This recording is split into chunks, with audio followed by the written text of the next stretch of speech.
At dessert my dad said, "Some grandkids just shine more than others." My son looked at me and asked, "Is he talking about me?" My mom replied, "Of course not, get lost." My son nodded sadly. So I got up and did this. My dad once told me he loved all his grandchildren equally. And I believed him.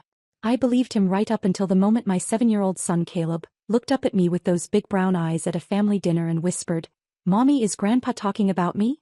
And my mother, my own mother, looked at my child and said, "Of course not. Get lost." 2 words. Get lost. To a 7-year-old boy who just wanted to know if his grandfather loved him. That was the night everything changed. And honestly, I think it needed to. My name is Darcy. I'm 34, I live outside of Knoxville, Tennessee, and I have one son, Caleb. He's the funniest, sweetest, most stubborn little human you will ever meet. He also has a mild intellectual disability. He was diagnosed when he was 3. And from the day my parents found out, something shifted in how they treated him. Not overnight, not dramatically, it was slow. Like a faucet dripping. You don't notice the water damage until the ceiling caves in. My sister Brooke, she's 2 years younger than me. And let me say this right now so nobody gets the wrong idea. Brooke is not the villain here. Brooke has always been good to me. She's got 2 kids, Liam who's 9 and Harper who's 6, and those kids are great. They're sharp, they're loud, they do well in school, and my parents? Oh, my parents absolutely worship them. Every drawing Liam makes goes on the fridge. Every time Harper says something remotely clever, my mom acts like she just recited Shakespeare. Caleb brings my dad a picture he colored and my dad says, "That's nice," without even looking up from his phone. You think I'm exaggerating? I wish I was. Let me back up a little. My parents are Gerald and Patrice. They live about 20 minutes from me in a nice little house in Maryville. My dad retired from an auto parts company about 3 years ago, and my mom works part-time at a church office. They're not bad people. I want you to hear me say that. They're not monsters. But they have this blind spot the size of Texas when it comes to Caleb, and no matter how many times I've tried to talk to them about it, they either deny it or they flip it around on me. "You're too sensitive, Darcy.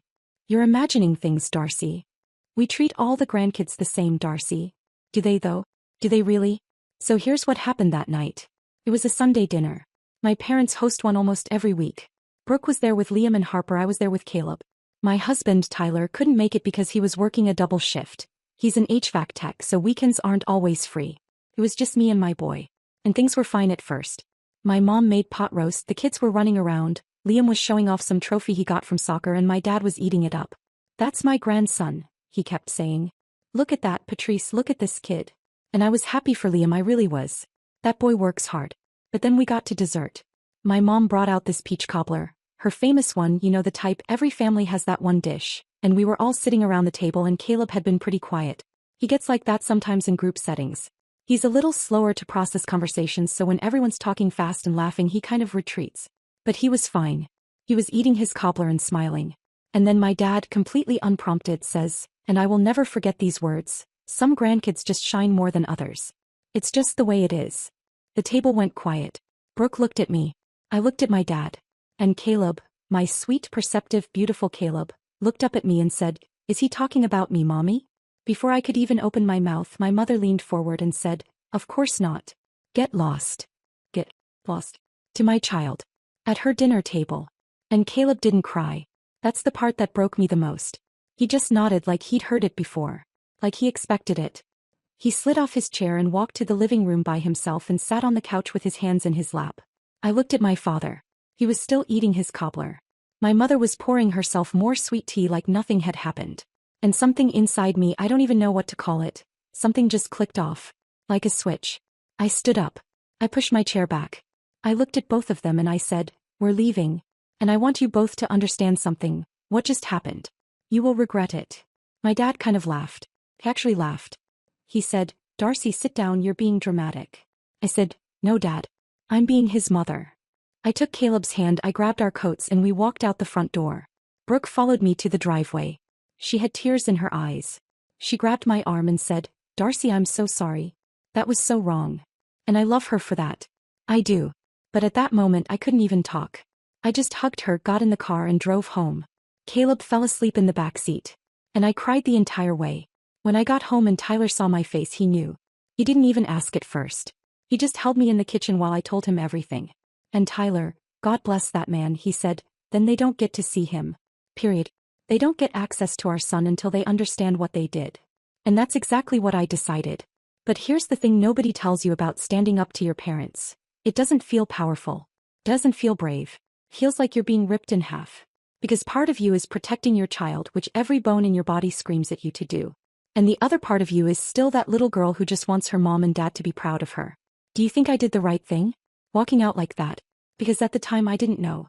I just knew I couldn't sit there for one more second and let my son believe he was less than. But what I did next?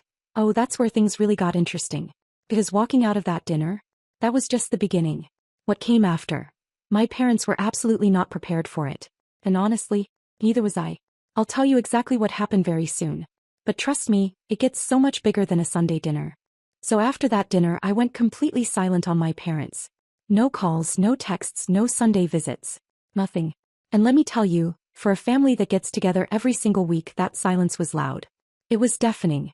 The first few days nothing happened. I think my parents assumed I was just throwing a tantrum and I'd cool off.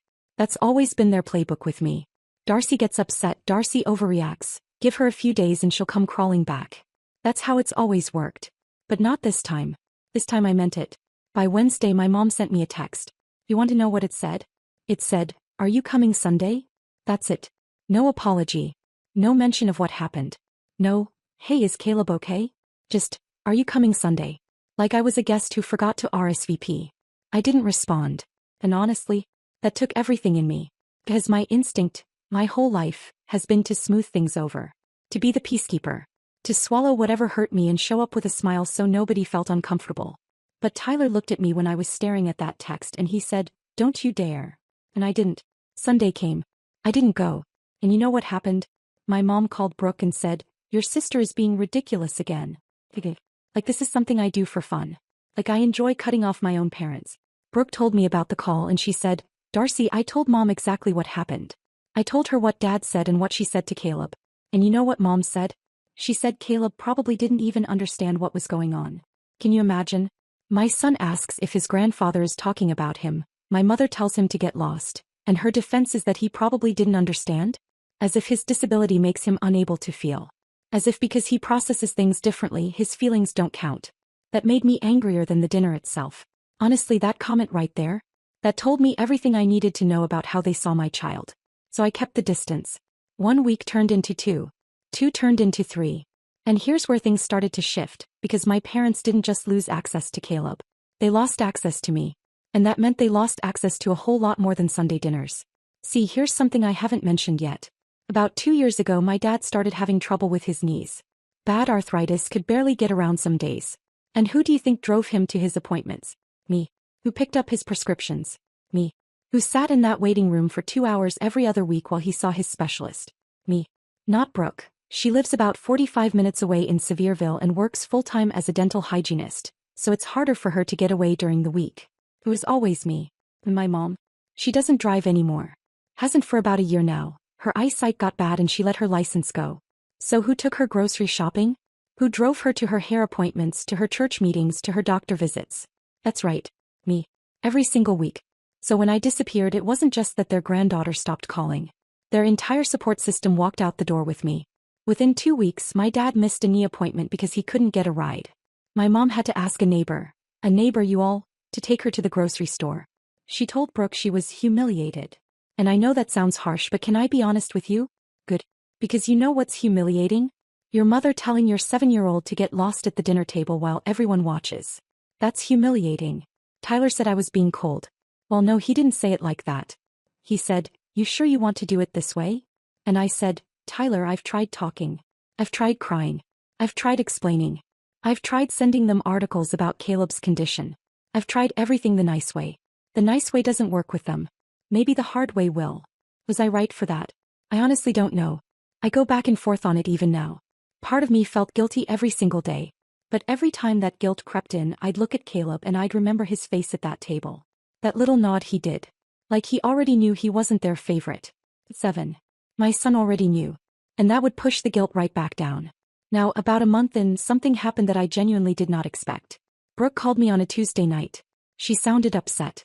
She said, "Darcy, I need to tell you something. I went to Mom and Dad's for dinner last night, and Dad made a comment about Liam's grades. He said Liam's going to be the one who carries the family name, not." And she paused. I said, Not who. She said, not Caleb. He said, not Caleb. In front of my kids. And that's when Brooke lost it. Because here's the thing about Brooke, she's patient. She's quieter than me, she avoids conflict, she hates drama. But there's a line and my dad crossed it. Talking about her nephew like that in front of her own children? Teaching Liam and Harper that their cousin is somehow less? Oh. Brooke wasn't having it. She told me she stood up at that table, my quiet, conflict-avoiding little sister, and she said, Dad, if you ever say something like that about Caleb again, I will walk out of this house the same way Darcy did. And I won't come back either. Y'all, I almost dropped the phone. Brooke did that. My Brooke? She said. My dad went pale. My mom started crying and saying, why is everyone turning on us? And Brooke said, nobody's turning on you. You're pushing everyone away because you refuse to treat Caleb like he matters. I sat on my bedroom floor and I cried. Not sad tears this time. I cried because my sister had my back. Because she saw what I saw and she didn't stay quiet. Do you know what that feels like when you've spent weeks wondering if you're crazy, if you're overreacting, if maybe your parents are right and you're just too sensitive? To have someone stand up and say, no, this is real and it's wrong? That meant everything to me. Everything. After that phone call, my parents went real quiet. No more texts from my mom. No more messages through Brooke. Just silence. And I could feel it. Something was cracking. They were starting to realize this wasn't going away. This wasn't Darcy being dramatic. This was consequences. But here's what was happening on my side that nobody saw. I was struggling. I won't pretend I wasn't. Caleb started asking why we weren't going to Grandma and Grandpa's house anymore. And what do you say to that? I couldn't tell him the truth, not all of it. He's 7. So I told him, Grandma and Grandpa need some time to think about how they treat people. And Caleb, my beautiful boy, he said, did they hurt your feelings, Mommy? And I said, yeah, baby. They did. And he climbed into my lap and hugged me and said, it's okay, Mommy. I still love you. I swear that kid has a bigger heart than anyone in my family. Tyler kept me steady through all of it. Every time I wanted to give in, every time I almost picked up the phone, he'd say, what changed? Did they apologize? Did they acknowledge what they did? And the answer was always no. So the phone stayed down. But something was coming. Something I set in motion without even realizing it. Because that business I mentioned, the one my parents were involved in, that's about to become the center of everything. And when my parents finally understood just how much they needed me, not just for rides and groceries but for their actual livelihood, that's when the real reckoning began. You want to know what I did? I'll tell you. But fair warning, even I was surprised by how fast things fell apart once I stopped holding everything together.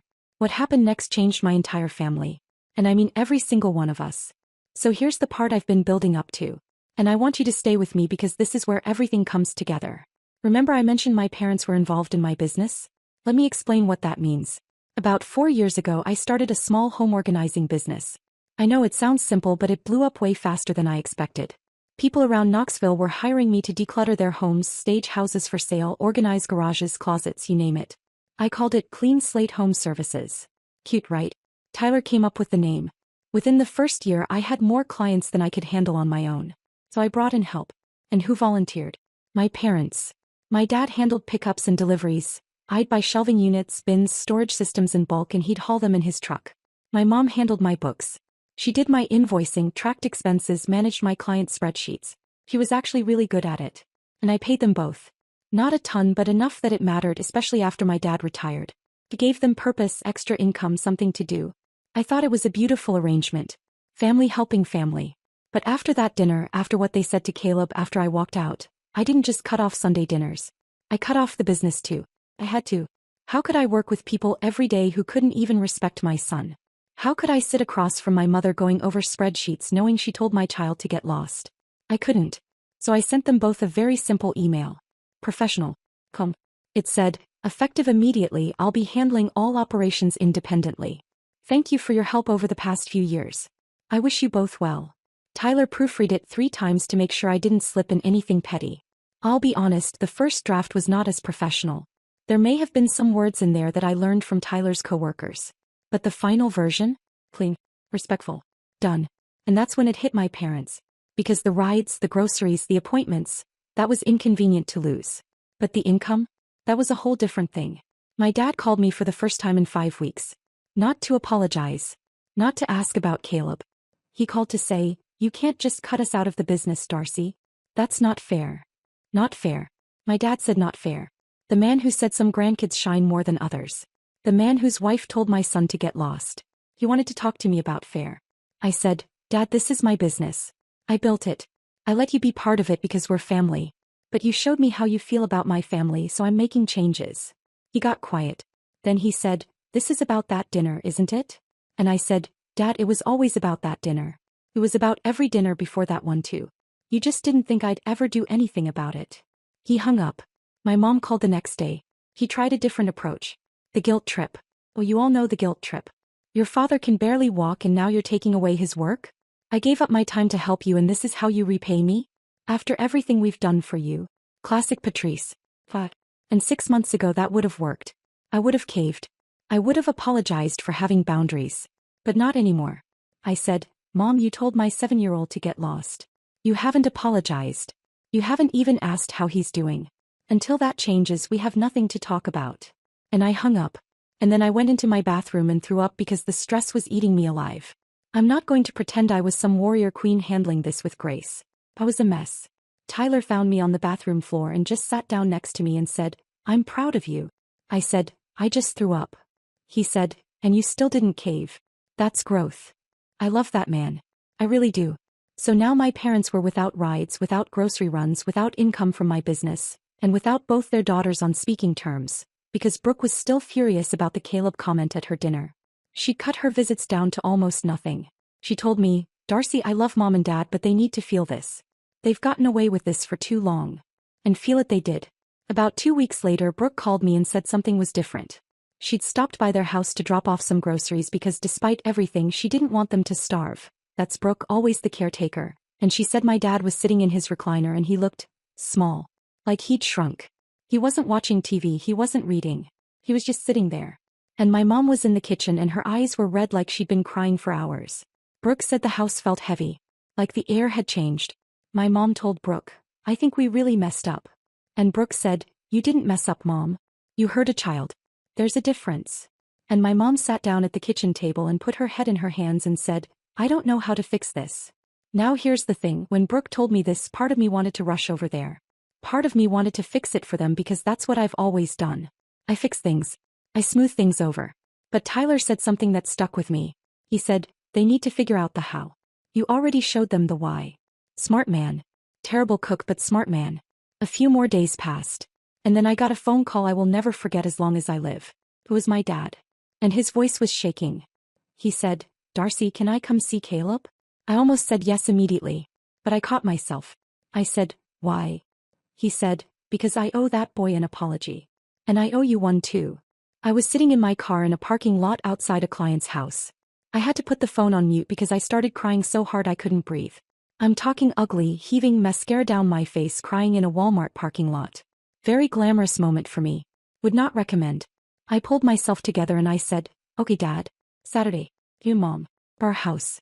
But I need you to understand something.